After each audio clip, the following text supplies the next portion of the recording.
Hello and welcome to the PrepWell Podcast, the place to be if your child wants to attend a top-tier college, a military service academy, or they want to earn an ROTC or athletic scholarship.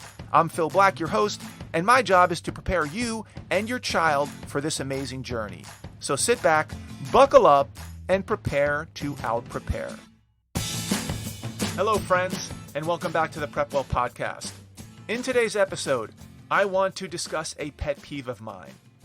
My pet peeve is when a student tells me that they don't plan on taking an SAT or an ACT because they, quote, aren't good test takers, unquote. I've had many parents tell me that their child will not be taking the SAT or the ACT because they are not good test takers. And when I hear that, I'm not really sure what to think or to say. What exactly do they mean by not a good test taker? And it's often said with such confidence and casualness and matter-of-factness, as if they've been issued some special card that says that they're not good test takers and they can just sit it out. What exactly does this mean? I didn't know that some students were good test takers and others were not good test takers. I just thought some students were smarter than other students, and some students prepared more than other students, and some students took tests more seriously than other students, and some students were more motivated than other students. I didn't realize that such a large percentage of students, seemingly, are just, by nature, not good test takers. That seems odd to me. Now, certainly there are carve-outs for students with legitimate dyslexia or other cognitive or physical issues that may have real-world implications on how well students can see or hear or process information. I'm not talking about those students.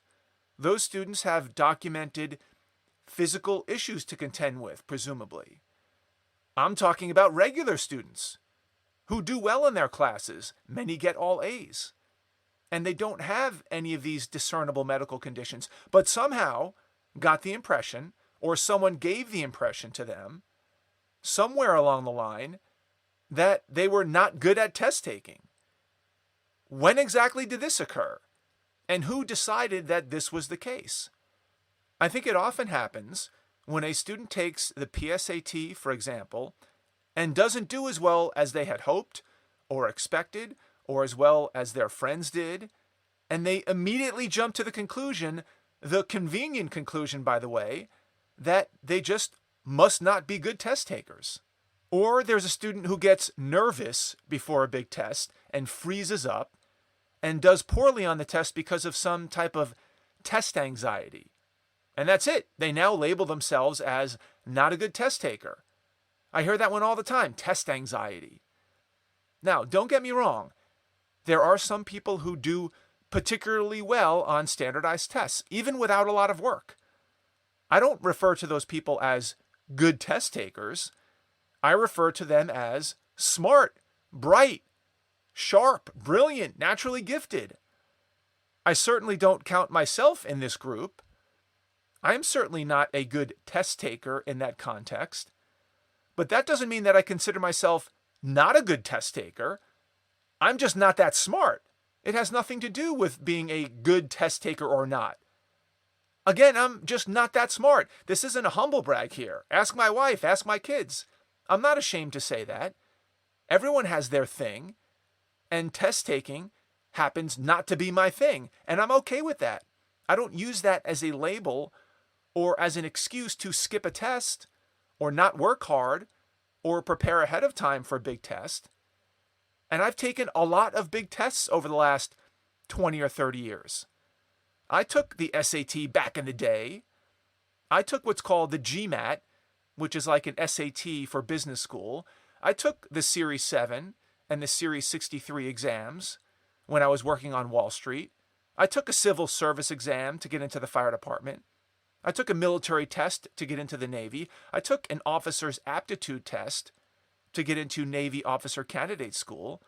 I took a test to become a nationally certified personal trainer, and many other high-stakes tests that mattered a lot, and they were very consequential. Did I crush these exams? No, not really. Not compared to the super bright folks. I did well enough to be successful, especially when taking into account other things that I was bringing to the table. But this never stopped me from trying or succeeding. And by the way, I did relatively well on these tests, not because I was intellectually gifted, which I'm not, but because I put in a lot of effort. I wasn't afraid to start early. I wasn't afraid to work hard. I had to work hard to understand the concepts. I had to read the same passage over and over again. I had to go through that 2-page math proof 20 times to get it right. I had to make flashcards. I had to create Quizlets. I had to take pages and pages of handwritten notes to try to imprint that information in my head. I had to take practice tests over and over and over. I had to grind it out. And in the end, I did fairly well on standardized tests. I didn't crush them. I wasn't at the top of the heap, despite my outsized efforts. But it always got me to where I wanted to go, every single time. And just because I didn't perform exceedingly well on every test, compared to other students who crush things right out of the gate, I never once thought of myself as, quote, not a good test taker. I thought of myself as not as smart as some students, and someone who needed to work harder, period. That's just what I had to do. I never labeled myself as not a good test taker. What a destructive identity to live with. Can you imagine going through middle school, high school, college, thinking of yourself as not a good test taker? But these days, in my experience, it seems like students and parents are very quick to label themselves or their kids as not good test takers because they didn't do well on this test or that test compared to some of their friends or maybe even an older sibling. And for that, they now carry this label, not a good test taker, and think that they can just skip the SAT or the ACT. I'm not buying it. That's not to say that you can trick your mind into becoming a great test taker overnight by just staring at yourself in the mirror every day and repeating the mantra, I am a great test taker. I am a great test taker. Not that there's anything wrong with doing that. The better bet, instead of relying on your I'm not a good test taker excuse and skipping the test, would be to work as hard as you can and see how well you can do on that test. And that doesn't mean that if you work hard and you think positive thoughts, that you're guaranteed to get a 1600 on the SAT, which would be a perfect score. I surely didn't get a 1600. But it will show you what you're capable of if and when you put your mind to it. But that, of course, takes effort. Too many students are skipping this step because they're convinced that they're not good test takers, or someone's convinced them that they're not good test takers, or they're lazy, or uninterested, or unmotivated, or all of the above. And so they raise the I'm not a good test taker card, and they leave it at that. And of course, with the new test optional policy for the SAT and ACT, claiming that you're not a good test taker is all the rage. Everyone's doing it. How convenient. The year the SAT and the ACT become optional, hordes of students decide simultaneously across the country that they're going to skip the SAT and the ACT because they, after all, aren't good test takers. Come on. And the parents aren't always helping their cause. And believe me, I understand why. If their child opts out of taking the SAT or the ACT, it takes a huge load off the parents. They don't have to badger their child to study or endure the hemming and hawing and the gnashing of teeth and the constant reminders and nagging and the potential cost of an SAT class or a tutor. All of that magically disappears if they too decide that their child is not a good test taker. Too easy. Too easy. If we could only be so lucky. I could have fallen into the same trap when it came to my military ambitions. I wanted to be a Navy SEAL. Most people think of Navy SEALs as elite, Olympic-level athletes who can run, jump, lift, dive, shoot, fight, and do just about anything physically. Well, that certainly did not describe me as a 25-year-old when I decided to become a Navy SEAL. For one, I was injured when I started my journey. I had just had open shoulder surgery from a skiing accident. I had just spent 2 years on Wall Street working 100-hour weeks. I had been sidelined historically with various injuries during my college basketball career. And to be honest, even beyond the recent surgery, I was not, and I am still not, a gifted athlete. Now, had I been walking around claiming, I'm not a good athlete, would I have ever considered taking a crack at the Navy SEALs, the most athletic special operators in the world? Hell no. It would have been a non-starter. The point here is that I want you to be very careful about the labels you give yourself or your children, or that you let other people give to you. I want you to be careful about the language you use, because these things matter. They shape you. They shape your attitude. They shape your ambitions. They shape your performance. They shape the trajectory of your life. If you get, quote, nervous before a big test like the SAT, good for you. Join the club. Everyone gets nervous. That doesn't mean you have test anxiety. It doesn't mean you're a bad test taker. It means that you're a teenager facing down a consequential test that matters. Oh well, so are 2 million other seniors around the country. What makes you so special? How do you eliminate or mitigate some of your pre-test jitters, if you will, or test anxiety? Well, here's a plan. Number 1, stop thinking or saying that you're not a good test taker or that you have test anxiety. Never speak of it again. Number 2, start studying well ahead of time. I'm talking months, not days. Number 3, set a study schedule. Every Saturday and Sunday morning for 45 minutes, for example. Number 4, take practice tests. Number 5, work on your timing. Number 6, focus on the questions that you're getting wrong. Don't continue to do all the ones you're getting right over and over again. That's a waste of time. Number 7, maybe take a class or get a tutor. Number 8, study with a friend. Number 9, prepare. And guess what will happen if you do these things? A lot of that so-called test anxiety will go away. Why? Because you're not second-guessing yourself. You put in the work. You did as much as you could. You're not wishing you had done more on test day. Those are the thoughts that create anxiety, whether it's consciously or unconsciously. And you can eliminate those feelings by preparing ahead of time. Keep your head down. Stay humble. Keep grinding. And by the way, did you notice that I haven't talked once about what SAT score you should be shooting for? You want to know why? Because I don't care what score you're shooting for. I care about how well you're preparing to be the best that you can be. And that's what you should care about.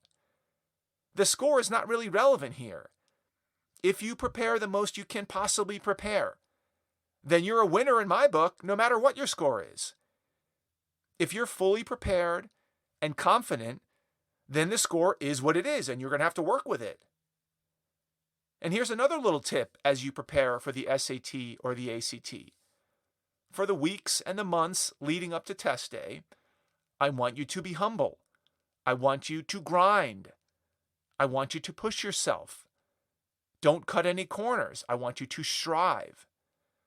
But when you actually sit down for the test, take a deep breath. Appreciate the fact that you're not anxious because you know you've prepared as much as you can. There's no second guessing about what you should have done or could have done. You've done it all. Then I want you to get just a little bit cocky. Not a lot, just a little bit. I want you to say to yourself, I've prepared for this test. I know it's coming. I've done everything in my power to get ready. And now it's my time to crush this thing. And take that little bit of cockiness, that confidence with you into the test. You deserve it. That's how you deal with test anxiety. You don't label yourself as a bad test taker and sit the test out. You double down on your preparation and you go all in. And guess what? You shouldn't feel anxious about getting your score either a few weeks after you take the test. because you know you did the best that you could. And if you don't get the score that you had hoped for, you get back on your horse, you study for a few more weeks, and you get after it again, knowing that most students do better on their second attempt. So please do yourself a favor. If you fancied yourself as not a good test taker, or somebody who gets test anxiety on test day, those days are over. Throw that language away and start to prepare instead. That's all I've got for you today, folks. Thank you for tuning in. Thank you for the continued support. In case you didn't know, this podcast supports PrepWell Academy's online mentoring program, where high schoolers and their parents receive weekly videos from me, where I break down important topics and give timely advice about college admissions, particularly for top-tier colleges, service academies, and for ROTC and athletic scholarships. Many parents who listen to this podcast already have their high schoolers enrolled in PrepWell Academy, which is great. If you don't yet, please consider enrolling them. Registration is only open during freshman or sophomore year. After that, we no longer accept new students. So, if you have a freshman or sophomore in high school, and you like what you're hearing in these podcasts, and you'd like to get more content like this, tailored specifically for your child, for their specific grade, with their specific goals in mind, go to PrepWellAcademy.com and enroll today. If you know a parent with a middle schooler or high schooler that might find this helpful, please share the episode with them and give us a rating if you get a minute. Word of mouth and positive ratings help our podcast reach a much wider audience. If you have questions, comments, or an idea for an upcoming episode, please reach out to me by email, DM me on Instagram, check out our blog, our Facebook page, or connect with me on LinkedIn. I would love to hear from you. Until next week, goodbye, good luck, and never stop preparing.